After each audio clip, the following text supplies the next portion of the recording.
Host. And I'm Dan Ratcliffe. Yeah, we love talking to this pastor. It is Alan White, and he's the pastor, one of the family pastor at Mount Pisgah UMC. Pastor, how are you? I'm doing very well, very well. Awesome. Good to have you. Yeah, it's good to have you. This is a big week, Easter week. We've got Good Friday coming up here, and of course Sunday is going to be huge. What's going on over there? Well, Sunday, I'll get to Sunday in a minute, but probably what I'm most excited about this week is Good Friday. I think we've all had these conversations over the past few years of kind of what COVID forced us to do in terms of out of the box. And, it's not a super original idea to do something outdoors, but last year due to COVID, we said, okay, let's do one service outside during Holy Week. So that way, for people that don't feel comfortable being on campus, they can come and at least be on the church campus in some way, because the parking lot's so big. I mean, they really could have been, 300 yards away and still heard what was going on. And so it really could be as socially distanced as they wanted to be. But that went so well last year and was so well received that we said, we should just kind of keep doing that for now as kind of our new way of doing Good Friday. Because, in the church world, I'm sure I speak for a lot of pastors, and you kind of get in the rhythm, and you can get in the risk of kind of getting even in a rut of, we open the service and we do 3 songs and we do a message and then we do another song, and so all those things. And so a lot of, when you're doing worship planning and kind of designing a service that's going to engage people with different senses and try and connect them to the Holy Spirit in a way that speaks specifically to their soul, you have to make sure that you're challenging yourself to think outside the box. And so I think Good Friday, just the nature of that day allows us to really do that. And it's one of the holiest days of the year. And so it becomes this really special and intimate and creative setting. And so I'm really excited about this year. We're doing it outside in front of our church again. And so we'll have our worship team. Crawford Loritz is a guest pastor of ours that's joined our teaching team. He came from Fellowship Bible Church. And that's a good teaching pastor to have. Yeah. I've heard of Crawford. Yeah, exactly. Everybody's heard of Crawford. So he's actually going to be here teaching on Good Friday. Awesome. And I've gotten to sit under his teaching a little bit over the past few months as he's kind of joined our teaching team on a guest teaching basis. And obviously he's a phenomenal communicator of the word. Right. So as a teaching pastor, I'm excited because I'll preach on Easter Sunday, but on Good Friday, I get to go and just kind of sit underneath someone else's teachings, which is really, really special. And so we'll have worship outside and we'll have a message outside. So that'll feel like an ordinary, typical church service, telling people to bring their own chairs, bring a blanket because it's Georgia and it could be 90 or it could be 30. Very true. So, either bring a fan or a blanket just based on what's going on that day. Yep. But our student ministry is going to be doing a coffee station as a fundraiser for their summer mission trips. So kind of really family, low key. A lot of times we think of Good Friday and you have to wear all black and you have to come in silence. And it's definitely a reflective day. It's definitely a day to be probably more introspective than it is celebratory when you compare it to Easter Sunday. But it's also still a family opportunity to engage with Scripture and to really think through, what does the cross really mean for me?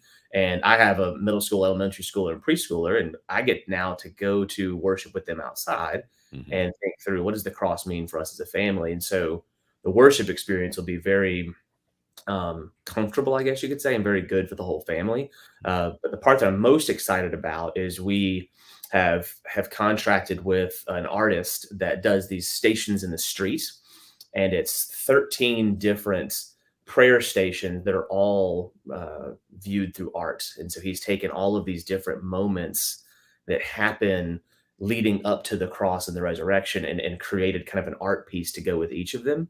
And so those are going to be scattered around the parking lot, in which people can either come early at 6:30 before the service and kind of go through these prayer stations in a reflective and meditative way prior to the service, especially for the families that have little kids and need to get home for bedtime later. Right. Or after Crawford finishes preaching, we're going to give people another opportunity to do that.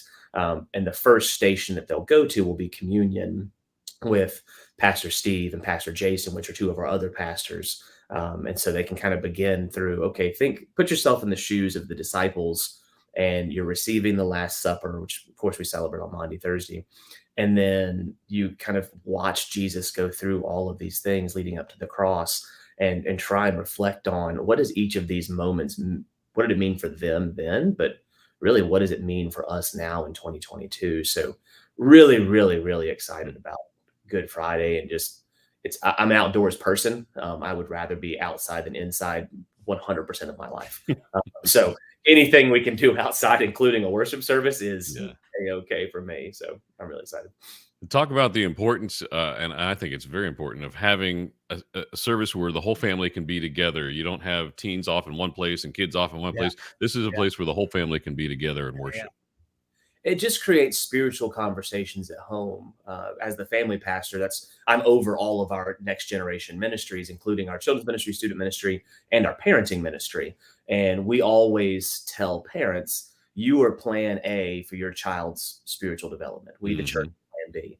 And so we don't want to be a drop and go type of place. We want to help create spiritual conversations at home. And so, again, as a father myself, I look forward to my own sons going through the prayer stations. Our 4-year-old, we're going to keep him busy with something, but my 4th grader and my 6th grader, they're at a point. My 6th grader was just confirmed in the church a few weeks ago.